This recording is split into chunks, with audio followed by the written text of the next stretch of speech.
Hello class, sorry I couldn't make it today. My kid is at home sick. I'm going to stay home and take care of him today. I will be back for parent-teacher conferences tonight. If your parents would love to come in and talk to me, I always enjoy that. And again, parent-teacher conferences go from 4:30 to 8 tonight, and on Thursday at the same time. Now, let's discuss what we started yesterday. We started what we call the least common multiple. The least common multiple is, trying to find what they call the lowest quantity that is a multiple of the two given numbers. Okay, now that is very fancy terms for saying you are trying to find how many, what is the lowest number that they would both go into. What I mean by that is, like the example we used yesterday is we used hot dog buns. So hot dog buns require that when you buy them, they come in packs of 12, and then the hot dogs themselves come in packs of 8. Well, that means you can't just go and buy, the buns and hot dogs and have the exact number. So you have to buy multiple bags and multiple hot dogs to actually get them to the same number. So we talked about this problem yesterday. This is the example we used with the Father of the Bride skit with Steve Martin when he was in the grocery store buying these items, that we had to find how many they would buy. Well, we figured out there was two different methods. We could do a list method where you list all the multiples of each number off. So let me do that method first. So we're gonna do this list method here. So you would actually take the 12 and you'd make all the numbers that 12 multiplies into. So 12 times 1, 12 times 2, 12 times 3, 12 times 4, and it's all the multiples of 12. And I could keep going and going and going. Well, then the number 8, I would do the same thing. I would find all the multiples of 8. So we start with 8, 8 times 1, 8 times 2, 8 times 3, 8 times 4, and you'd keep going, going, going. And eventually we noticed here, in fact, let me circle this, that they did have a number in common. That was the first number that they both shared, so that is your common multiple. That's the least common multiple. It's the smallest. That's what least means.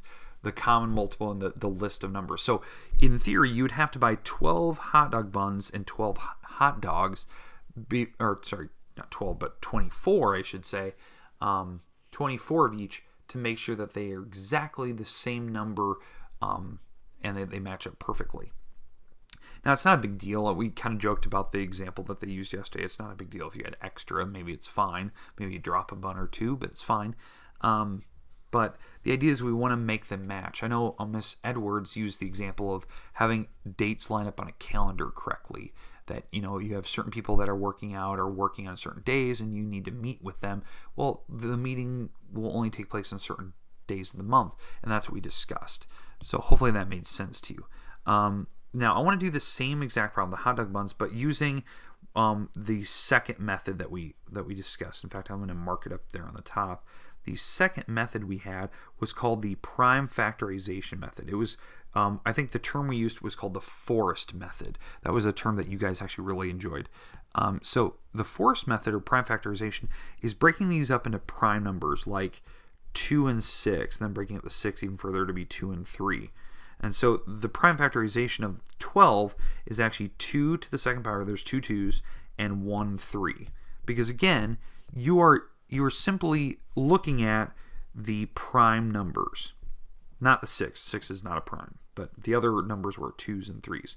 And then for the number 8, if I break down that number, well, 8 is simply 2 times 4, and then breaking down the 4 to be 2 times 2. So the prime factorization of 8 is that you have 3 2's. And so, because again, when you look at the prime numbers, there's only 2's in that list. And so what we discussed yesterday is, how do you know what the least common multiple is using this method, this new way of doing it? Well, the idea is that you would actually compare these things right here. And you actually look at what are all the unique numbers that you've seen? Well, I definitely noticed for the least common multiple, so we call that the LCM, least common multiple, I noticed that they have 2's and 3's. Both of them. Both this and this object both have 2's and 3's. Now what you have to do is you have to compare what is the highest number of them. So, and that's what you look at. You don't add them both together. You simply tell me what was the largest power that you saw in the 2's. Well, this one had a 2, this one had a 3, so 3 is the biggest power for the 2's. And then when you compare the 3's, well, only one of them had a 3, so that's your biggest power is a 1. And this number right here is the LCM. So it's 2 times 2 times 2 times 3.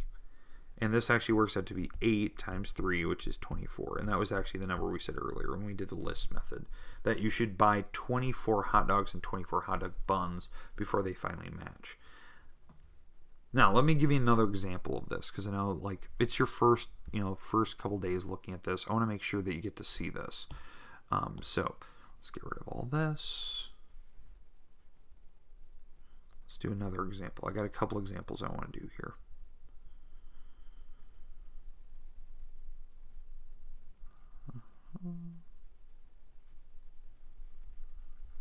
Again, we're going to try to find the LCM.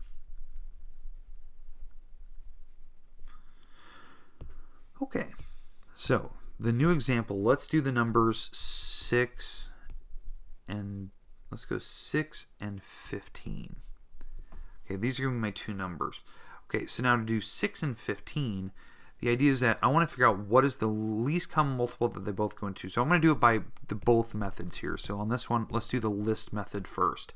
So I'm going to take the number 6 and make the list. So 6, 12, 18, 24, 30, and I'll keep going 36, and we can keep, that's what they call the list method, the roster method of doing it. Now the number 15, well, that's 15, 30, 45, 60, and I keep going there. And eventually, yes, you did notice that I did have a number in common, that eventually they did match at 30.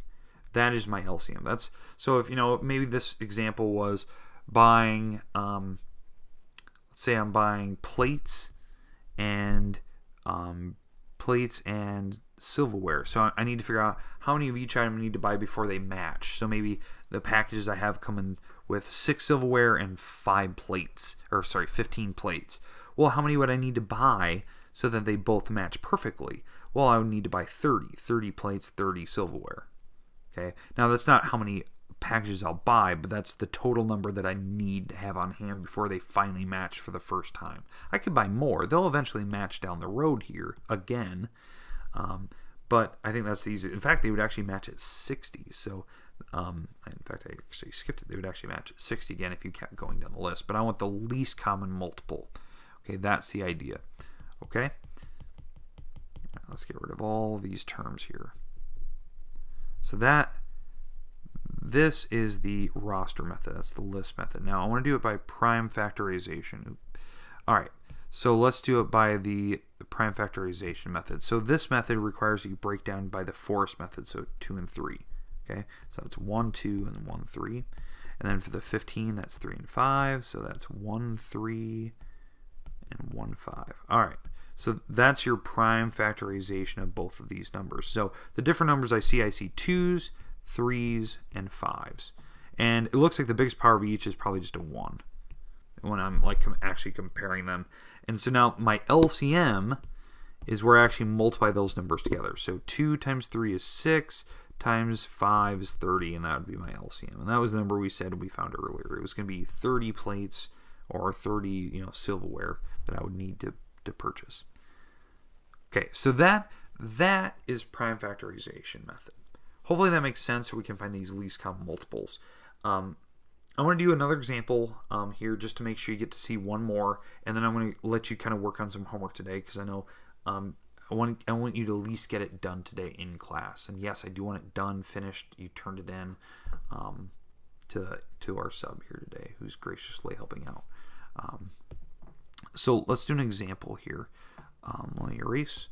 And we're going to do one more example, and hopefully this makes sense. I'm going to turn you loose. It seemed like you guys had a pretty good handle on this yesterday, so you should be fine.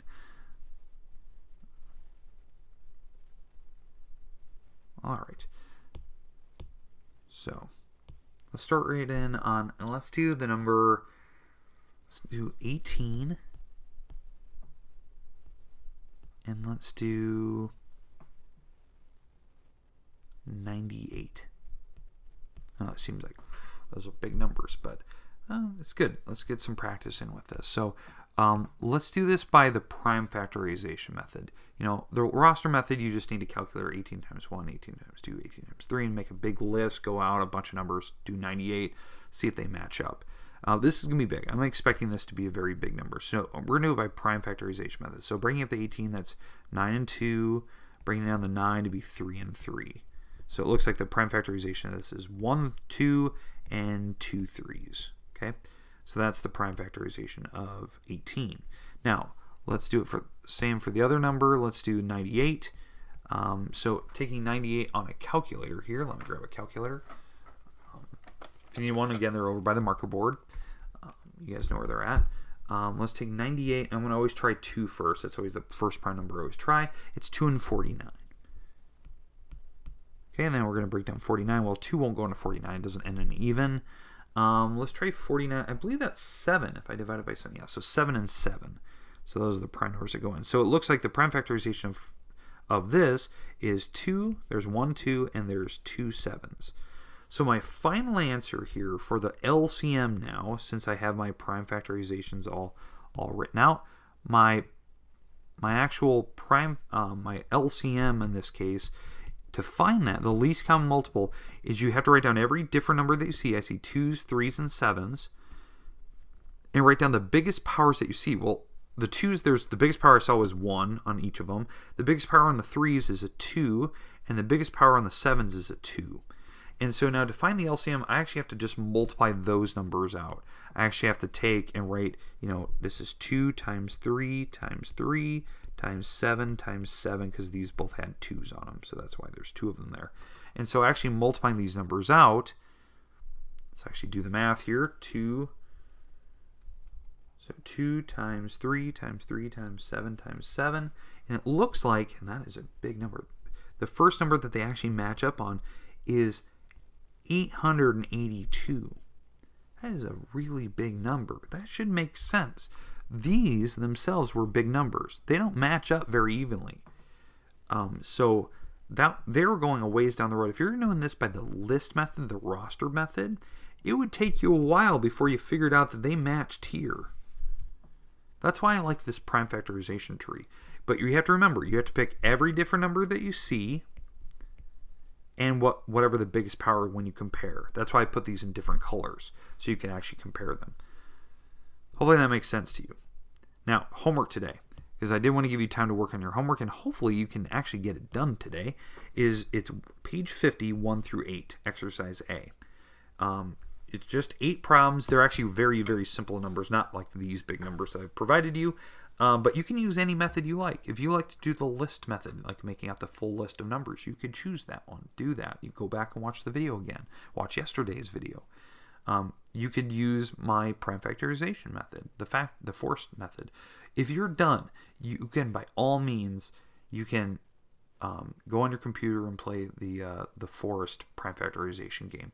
I believe you should still have the email. If you don't, I'll make sure I'll send you an email tomorrow during class so you can actually play it again. But again, I want this homework done before you leave, so you have to finish this first before moving on and working on other homework.